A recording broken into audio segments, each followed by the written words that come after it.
Hello guys, good morning all of you and welcome back to our channel again.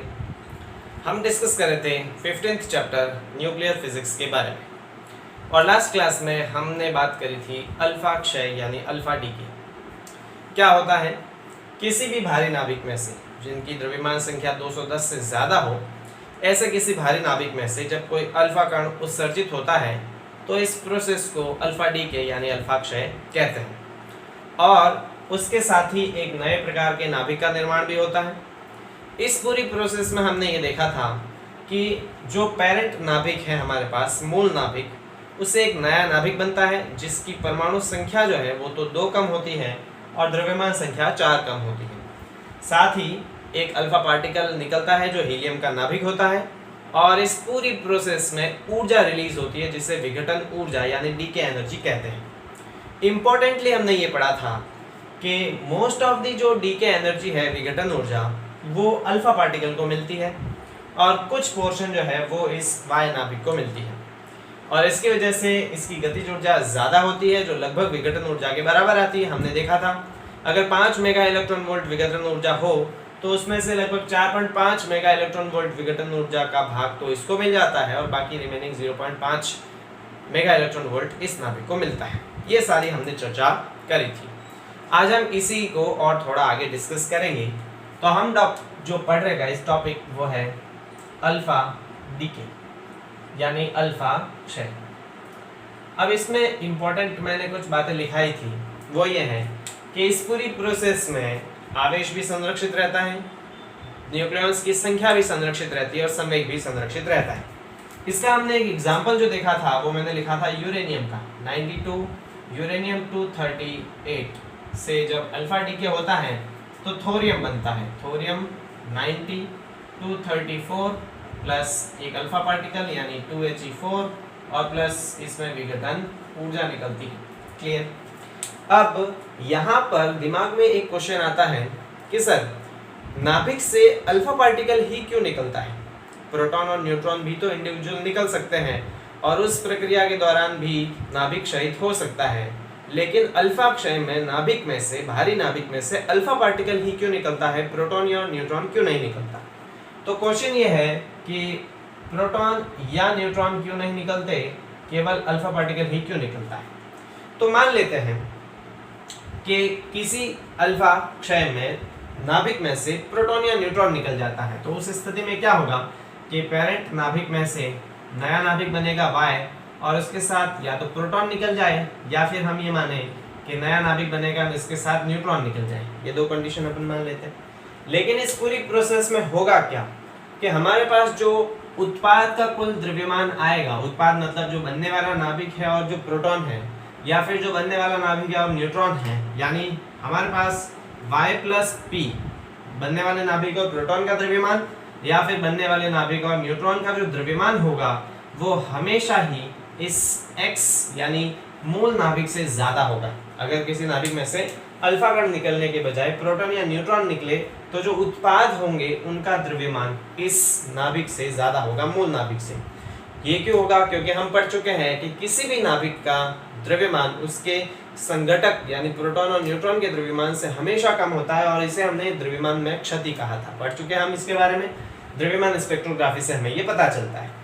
तो अगर alpha particle नहीं निकल के proton या न्यूट्रॉन निकल जाए तो इस स्थिति में उत्पादों का द्रव्यमान इस मूल नाभिक से ज़्यादा होगा और इस स्थिति में हमने जो विघटन ऊर्जा पढ़ी थी Q, वो क्या पढ़ी थी? वो होती थी mx minus my minus m alpha और इंटू c का स्क्वायर, ये पढ़ी थी।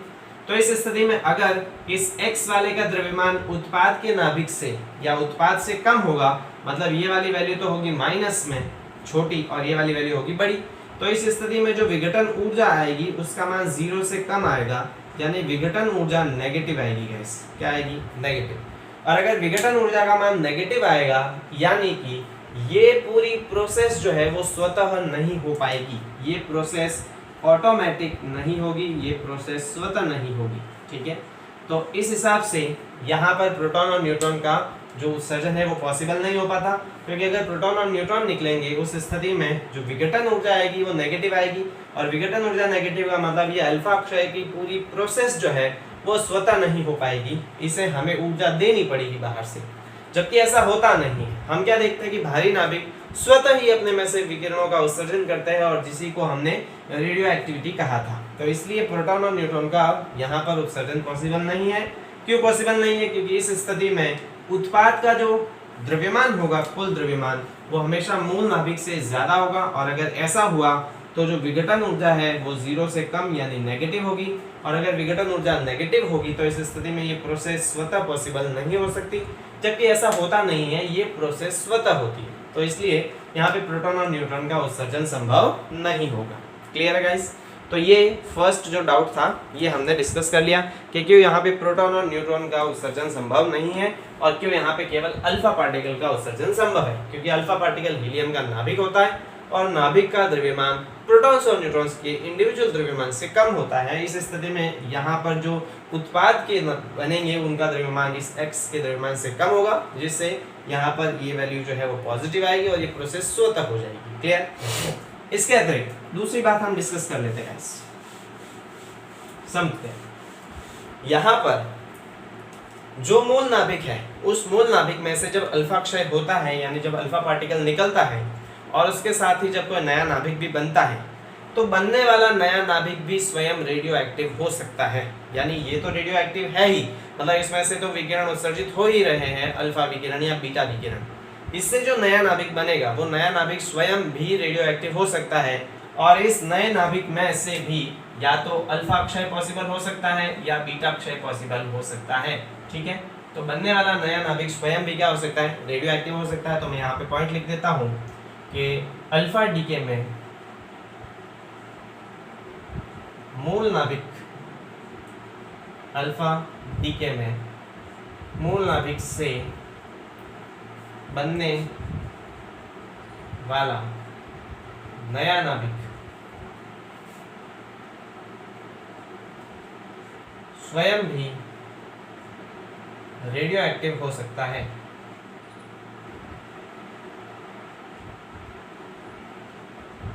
तो अगर ये स्वयं भी रेडियो एक्टिव हो सकता है तो इस स्थिति में ये स्वयं क्या करेगा? ये स्वयं भी अल्फा या फिर बीटा विकिरणों का उत्सर्जन कर सकता है। अर्थात पुत्री नाभिक, जो नया नाभिक बनते हैं उसे अपन डॉटर न्यूक्लियस कहते हैं या पुत्री नाभिक कहते हैं। ठीक है?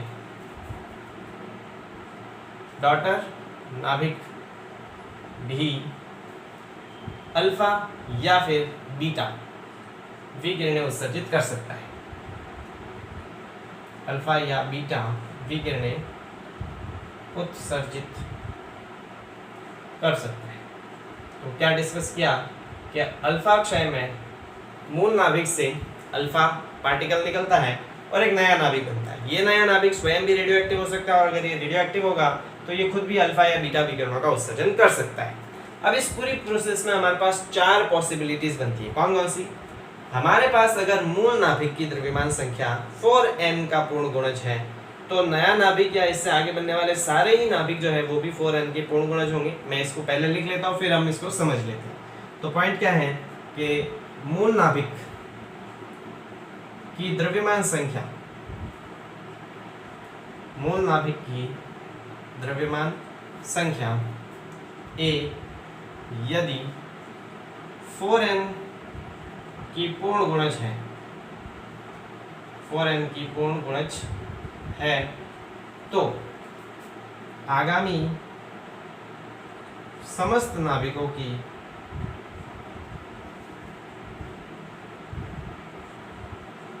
द्रव्यमान संख्या जो है a भी 4n की पूर्ण गुणज होगी। ठीक है? समझिए इस बात को। अगर हम ये मान लेते हैं कि ये जो मेरे पास मेन नाभिक दे रखा है, मूल नाभिक, इस मूल नाभिक की द्रव्यमान संख्या 4 की पूर्ण गुणज है। किसकी गुणज है? 4 की।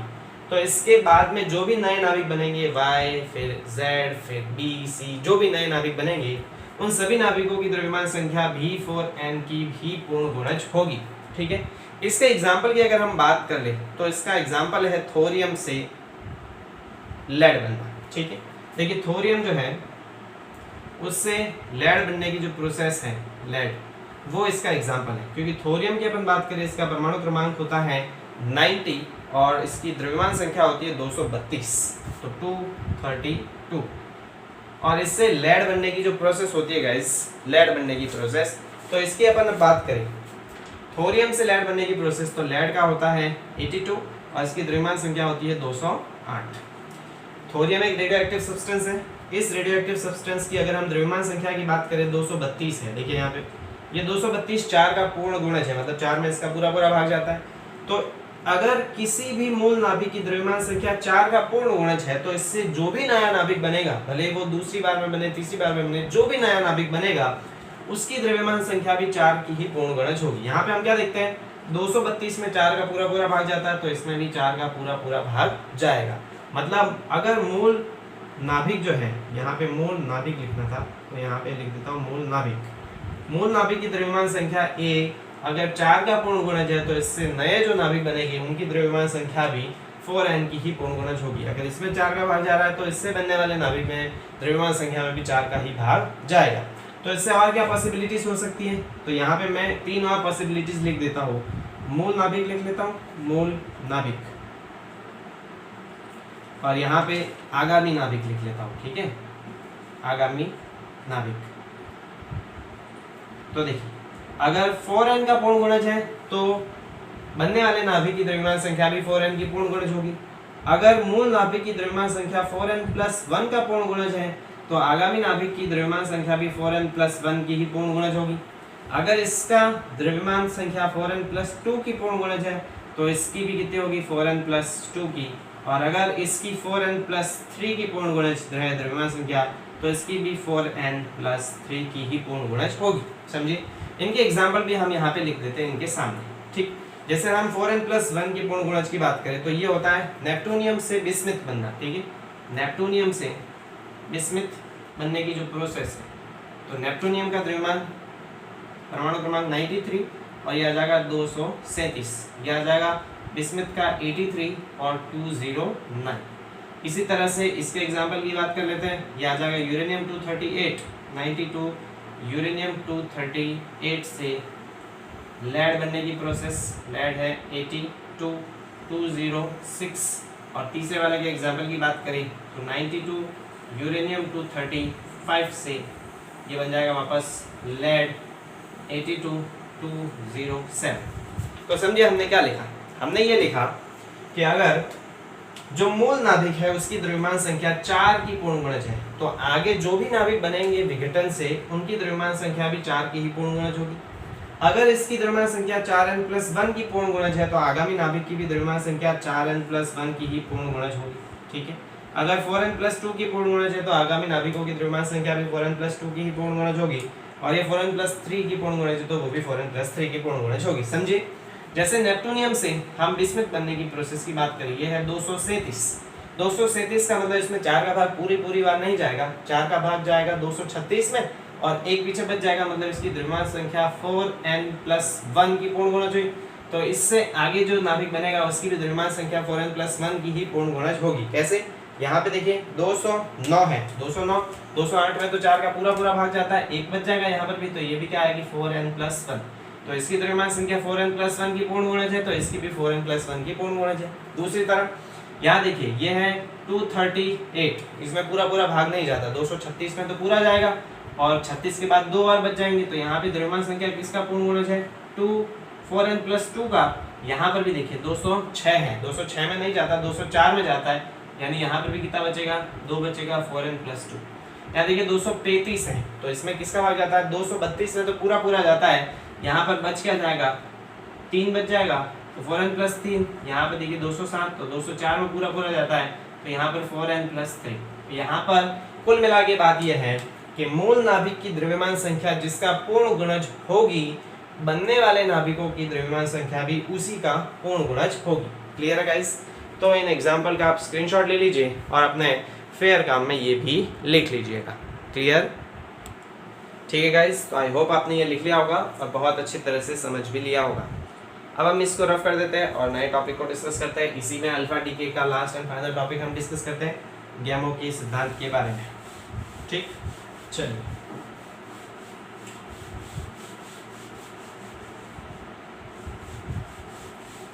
देखिएगा,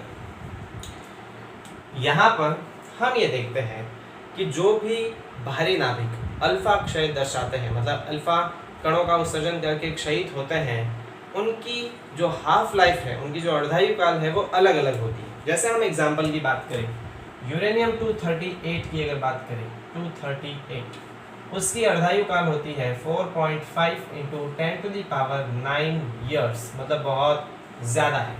इसमें से अल्फा कण उत्सर्जित होने में बहुत ज़्यादा समय लगेगा। अल्फा कण उत्सर्जित होने में क्या लगेगा? समय ज़्यादा, क्योंकि इसकी अर्धायु काल ज़्यादा है, मतलब बहुत लंबे समय बाद इसमें सक्रिय नाभिकों की संख्या आधी हो जाएगी। इसका मतलब इसमें से अल्फा कण उत्सर्जित होने में बहुत ज़्यादा समय लगेगा।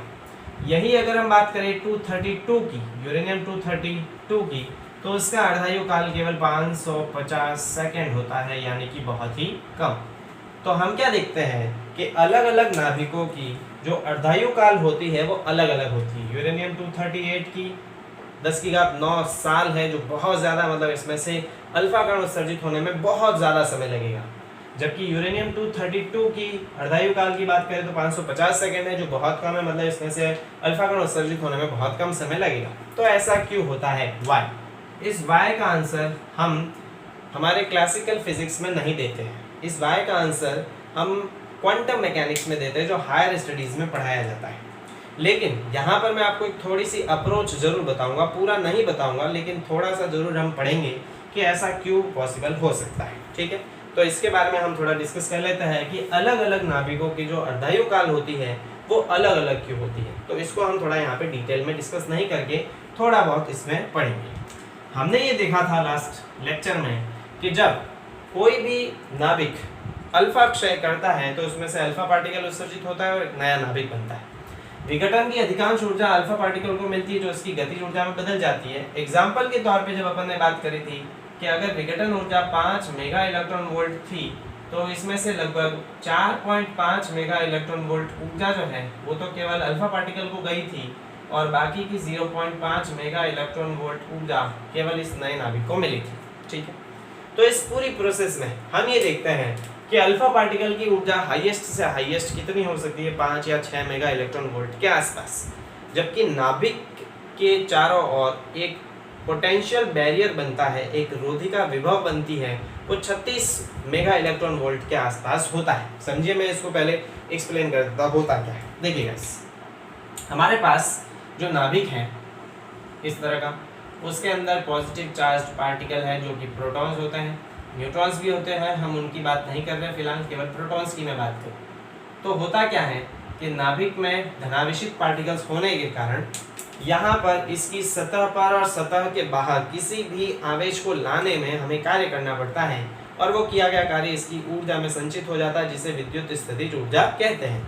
इलेक्ट्रोस्टैटिक में आपने पढ़ लिया होगा, ये नहीं पढ़ा है तो हम वापस इसको कहीं जब डिस्कस करेंगे तो बात करेंगे। तो विद्युत स्थितिज ऊर्जा किस फॉर्मूले से दी जाती है? U बराबर होती है K Q1 Q2 और अपॉन R। ये दो निकाय या दो आवेशों के निकाय की विद्युत स्थितिज ऊर्जा होती है, जो मैं आपको बता भी चुका हूँ। ठीक है, तो हम इसकी विद्युत स्थितिज ऊर्जा की अगर बात करेगा तो इसकी विद्युत स्थितिज ऊर्जा दूरी के साथ परिवर्तित होती है। जैसे जैसे दूरी बढ़ती है वैसे वैसे विद्युत स्थितिज ऊर्जा घटती है।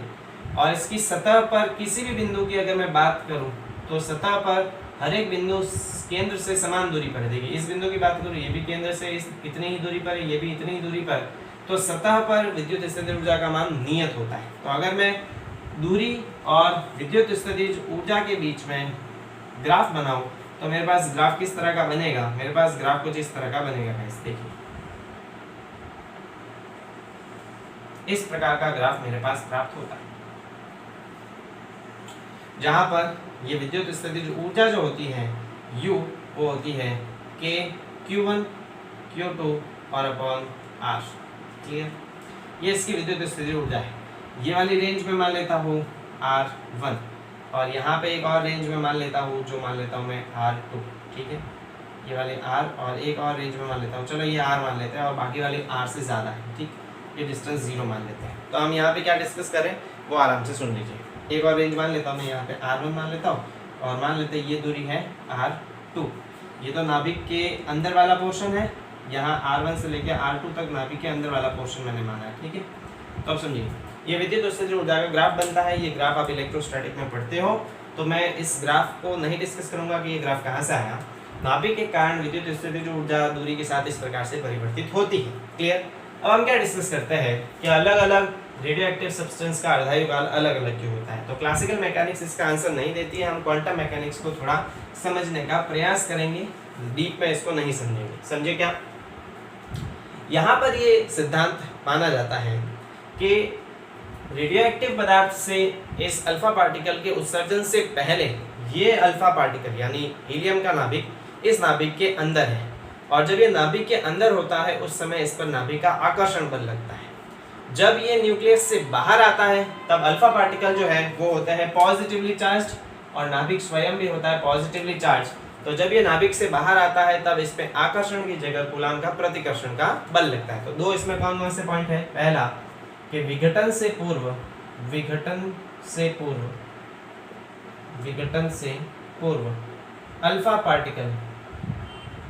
अल्फा पार्टिकल न्यूक्लियस के अंदर होता है, न्यूक्लियस के अंदर माना जाता है, न्यूक्लियस के अंदर माना जाता है, जहां इस पर न्यूक्लियर अट्रैक्शन फोर्स एक्ट करता है। न्यूक्लियर अट्रैक्शन फोर्स एक्ट करता है। कौन सा? न्यूक्लियर का अट्रैक्शन फोर्स, आकर्षण बल लगता है। ठीक है, ये तो आपने पहली बात करी। जब ये कहाँ पे होता है? नाभिक के अंदर होता है। जब ये अल्फा पार्टिकल नाभिक के बाहर होता है उस स्थिति में इस पर कूलाम का प्रतिकर्षण बल लगता है। विघटन के बाद, विघटन के पश्चात अल्फा पार्टिकल एवं न्यूक्लियस के बीच कूलाम का प्रतिकर्षण बल लगता है। कौन सा लगता है? कूलाम का प्रतिकर्षण बल लगता है।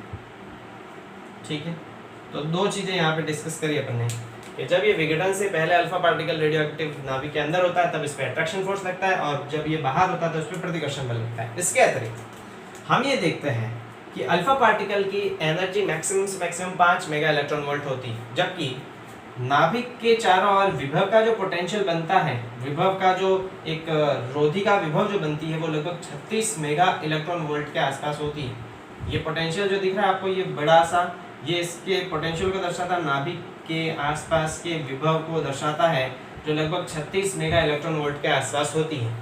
अल्फा पार्टिकल की ऊर्जा तो केवल 5 मेगा इलेक्ट्रॉन वोल्ट है। मतलब अल्फा पार्टिकल अगर वास्तविक रूप में देखा जाए तो चिर समस्त भौतिकी या क्लासिकल मैकेनिक्स ये कहती है कि चूंकि नाभिक के आसपास विभव ज़्यादा है और अल्फा पार्टिकल की ऊर्जा कम है तो अल्फा पार्टिकल नाभिक से कभी बाहर नहीं आ सकता। क्लासिकल मैकेनिक्स ये कहती है। क्यों कहती है? क्योंकि अल्फा पार्टिकल की ऊर्जा तो केवल 5 मेगा इलेक्ट्रॉन वोल्ट है, जबकि यहाँ पर नाभिक के आसपास विभव का मान कितना होता है? 36 मेगा इलेक्ट्रॉन वोल्ट के आसपास। तो इस हिसाब से अल्फा पार्टिकल कभी भी इस नाभिक को पार करके बाहर नहीं आ सकता क्लासिकल मैकेनिक्स के अकॉर्डिंग। बट यहाँ पर क्वांटम मैकेनिक्स ये कहती है कि अल्फा पार्टिकल से भी एक तरंग संबंधित होती है, क्योंकि हम पढ़ चुके प्रत्येक गतिशील द्रव्यकण से एक तरंग संबंधित होती है, और उस तरंग की इस विभव को पार करने की एक सर्टेन प्रोबेबिलिटी होती है, और इस प्रभाव को हम टनलिंग इफेक्ट कहते हैं। क्या कहते हैं? इस प्रभाव को हम टनलिंग इफेक्ट यानी सुरंग प्रभाव कहते हैं। मेरी बात समझना, इसे हम सुरंग प्रभाव कहते हैं। ठीक है, ये हम यहाँ पे नहीं पढ़ेंगे, ये हम हायर स्टडीज में पढ़ते हैं। मैं आपको केवल इंट्रो बता रहा हूँ कि अल्फा पार्टिकल की ऊर्जा हालांकि कम होती है, नाभिक के आसपास विभव का मान ज़्यादा होता है, तो क्लासिकल मैकेनिक्स के अकॉर्डिंग अल्फा पार्टिकल इस नाभिक से बाहर नहीं आ सकता। लेकिन जब हम क्वांटम मैकेनिक्स की बात करते हैं तो अल्फा पार्टिकल से जो तरंग संबंधित होती है वो तरंग इस विभव को पार करने की कुछ प्रोबेबिलिटी, कुछ प्रायिकता रखती है, और इस परिमित प्रायिकता के प्रभाव को हम टनलिंग इफेक्ट कहते हैं। समझिए किस प्रकार से। दो बातें मैं यहाँ पे बताऊंगा।